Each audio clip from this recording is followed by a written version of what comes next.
Bonjour à tous, bienvenue sur notre chaîne Source Vivante TV. Aujourd'hui, nous recevons le pasteur Paul, un des pasteurs de l'église Source Vivante, mais aussi le responsable de la jeunesse de l'église, sur le thème « Jeunesse, ne dors plus, il est temps que tu te réveilles ».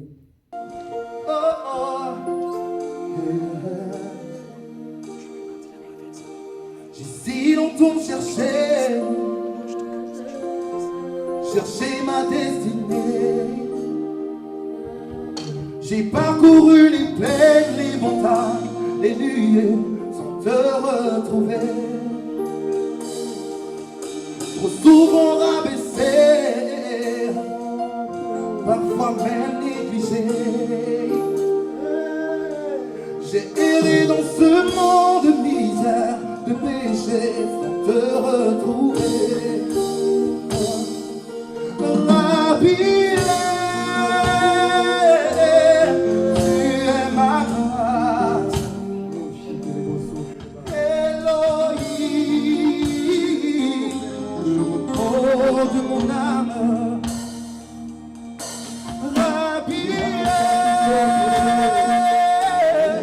tu es ma grâce. Oh, oui, Elohim, le repos de mon âme. Ne dors plus. Il est temps que tu te réveilles. Quelqu'un qui dort, c'est quelqu'un qui ne voit pas les choses que Dieu veut manifester dans sa vie. Quelqu'un qui dort, c'est quelqu'un qui n'est pas capable de voir la volonté de Dieu dans sa vie. Quelqu'un qui dort, c'est quelqu'un qui ne voit pas les choses qui tournent autour de lui. Longtemps tu as dormi. Longtemps tu as laissé les choses passer. Mais Dieu te dit ce matin, ne dors plus. Ne dors plus. Réveille-toi. Amen. Bonjour pasteur. Bonjour, servante Laurie. Alors aujourd'hui, je vais vous poser quelques questions qui nous permettront dans un premier temps de comprendre un peu votre rôle et vos projets pour la jeunesse de l'Église. Et dans un second temps, rentrer un peu plus dans le vif du sujet, c'est-à-dire parler du thème d'aujourd'hui qui est « Jeunesse, ne dors plus, il est temps que tu te réveilles ». Tout à fait. Donc êtes-vous prêts? On peut y aller, servante Laurie. Alors, pour la première question, quel est votre rôle au sein de cette jeunesse de l'Église?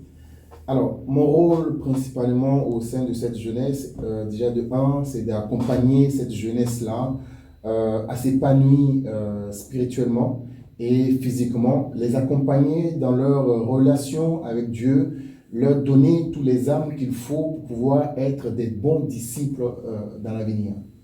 Et depuis combien de temps jouez-vous ce rôle? Alors, il faut dire que je suis à la tête de ce département depuis le début de cette année, depuis le 1er janvier 2021. Et précédemment, savez-vous qui occupait ce poste? Alors effectivement, c'était la servante Esther qui, je tiens à lui dire encore félicitations pour tout le boulot qu'elle a abattu durant l'année précédente. Alors je profite pour saluer la sœur Esther, qui a très bien travaillé l'année précédente. Exactement. Et quels sont vos objectifs, quels sont les objectifs que vous voulez atteindre avec cette jeunesse? Alors, les objectifs que nous avons mis en place, déjà, comme j'ai dit tout à l'heure, c'est d'amener cette jeunesse-là à s'épanouir, c'est d'amener cette jeunesse-là à grandir dans la foi, amener cette jeunesse-là à voir cette relation personnelle qui est même, je dirais, l'essence même de la vie d'un chrétien. Amener cette jeunesse-là vraiment à découvrir notre Seigneur, à découvrir aussi les talents que Dieu a mis en cette jeunesse-là. Amener cette jeunesse-là vraiment à avoir confiance en elle pour pouvoir être, comme je l'ai dit tout à l'heure, plus épanoui au sein de l'Église. Amen. Et quel programme avez-vous mis en place pour la jeunesse? Alors, effectivement, pour cette année 2021, on a mis en place pas mal de choses. On a mis en place une conférence qui aura lieu durant l'année. On a mis en place aussi une campagne d'évangélisation. On a mis en place aussi une retraite qui se déroulera sur 3 jours dans un endroit qui n'est pas encore défini, mais où cette jeunesse-là se retrouvera pour vraiment passer un moment dans la prière, passer un moment dans l'exhortation, passer un moment vraiment dans la louange, où durant ces 3 jours-là, cette jeunesse va se rapprocher auprès du trône de Dieu. Il y a aussi des rencontres qu'on a mis en place aussi, inter-églises, où la jeunesse de Source-du-Ventre ira aussi visiter d'autres jeunesses, où ces jeunesses-là pourront échanger et partager des moments, tout ça effectivement dans le but, de pouvoir grandir ensemble et marcher selon les principes que notre Seigneur nous a laissés. Il y a aussi des ateliers qui seront mis en place. Il y aura aussi des sorties qui seront mises en place aussi. Il y a aussi, et je précise cela, il y a des rencontres qui sont mises en place, il y a des rencontres d'édification où la jeunesse se retrouve pour s'édifier, pour s'enseigner, etc.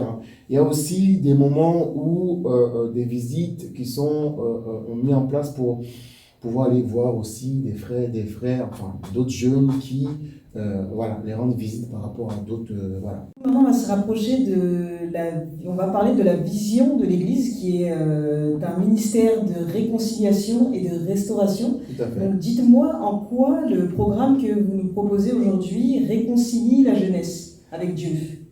Alors effectivement, comme vous l'avez dit, nous avons les 2 piliers de l'Église de Source-du-Ventre qui est la réconciliation et la restauration.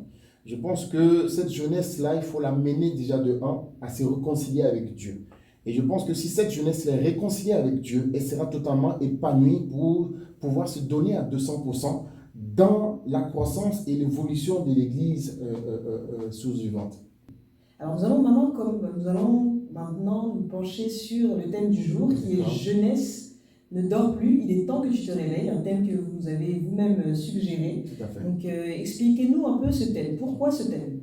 Alors, j'ai choisi ce thème-là parce que, effectivement, dans les églises, nous voyons la plupart des jeunes qui sont endormis. Quand je dis endormis, peut-être que c'est un mot qui peut choquer, mais c'est pour dire simplement que cette jeunesse-là n'est pas mise en avant. Cette jeunesse-là n'est pas participative des choses de l'église. Donc, il faut quand même réveiller cette jeunesse-là. Il faut la mettre en avant puisque nous savons que c'est cette jeunesse-là qui est l'avenir de l'église. Donc, si en amont, on ne met pas les choses en place, on ne les enseigne pas, on ne leur montre pas comment les choses doivent se passer, cette jeunesse-là ne pourra pas à l'avenir diriger l'Église. Donc, c'est dès maintenant qu'il faut mettre les choses en place. Donc, c'est pour ça que j'ai vraiment choisi ce thème-là pour toucher vraiment la sensibilité de cette jeunesse-là pour qu'ils puissent se réveiller.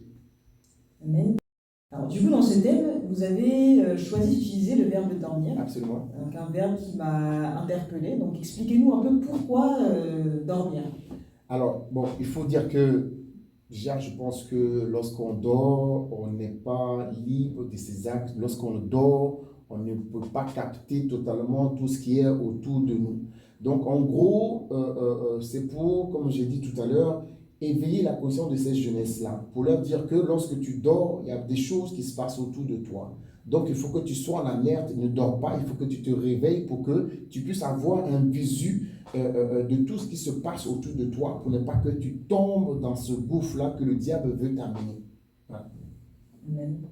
Alors, comment la jeunesse peut se réveiller spirituellement, selon vous? Alors, à mon avis, je pense que pour que cette jeunesse-là puisse se réveiller, il faut la mettre au centre de tout ce qui concerne l'Église. Il faut la mettre en avant dans tout ce qui se passe au sein de l'Église. Il faut la motiver, il faut la valoriser, il faut l'enseigner, il faut les enseigner, il faut les instruire pour que cette jeunesse-là soit les futurs disciples de l'Église.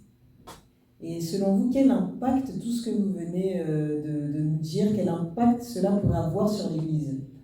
Alors, l'impact est costaud dans le sens que si cette jeunesse-là, au jour d'aujourd'hui, est épanouie, si cette jeunesse-là est réveillée, si cette jeunesse-là est motivée, je pense que ça peut avoir un impact positif au sein de l'Église. Pourquoi? Parce que si cette jeunesse est motivée, si cette jeunesse-là a tous les armes qu'il faut, elle va impacter d'autres jeunes qui vont venir à l'église. Et donc, c'est tout bénéfique pour la croissance de l'église et pour l'évolution du corps de Christ. Pour finir, quels conseils pouvez-vous nous donner, quels conseils pouvez-vous donner pour cette jeunesse chrétienne aujourd'hui? Alors, le conseil que je peux donner à cette jeunesse-là, déjà de la jeunesse de suivant et la jeunesse en général du corps de Christ, c'est chercher Dieu pendant qu'il est encore temps. Rapprochez-vous de Dieu pendant qu'il est encore temps. Cherchez à avoir une relation personnelle avec Dieu. Cherchez à faire des expériences avec Dieu. Parce qu'aujourd'hui, on ne peut pas venir te parler de Dieu tant que toi, tu n'as pas vécu des relations ou vécu quelque chose avec Dieu. Donc, laisse-toi guider par Dieu, rapproche-toi de Dieu et Dieu va t'utiliser comme il a utilisé des jeunes dans la Bible, comme David en son temps. Dieu peut t'utiliser aussi. Donc, laisse-toi aller, rapproche-toi de Dieu et tu verras que Dieu fera des merveilles avec toi. Amen. Merci beaucoup d'avoir répondu à nos questions. Merci, c'est votre Lorraine. Et merci à vous de nous avoir suivis. Rendez-vous mardi prochain pour un nouveau débat à partir de 18h. N'hésitez pas à vous abonner sur notre chaîne YouTube, Source Plus Loin Vivante, mais aussi nous suivre sur nos différents réseaux sociaux qui sont Facebook et Instagram. Pour Facebook, c'est Église Plus Loin, Source Plus Loin Vivante. Pour Instagram, c'est Église Source Vivante, tout attaché. Que Dieu vous bénisse.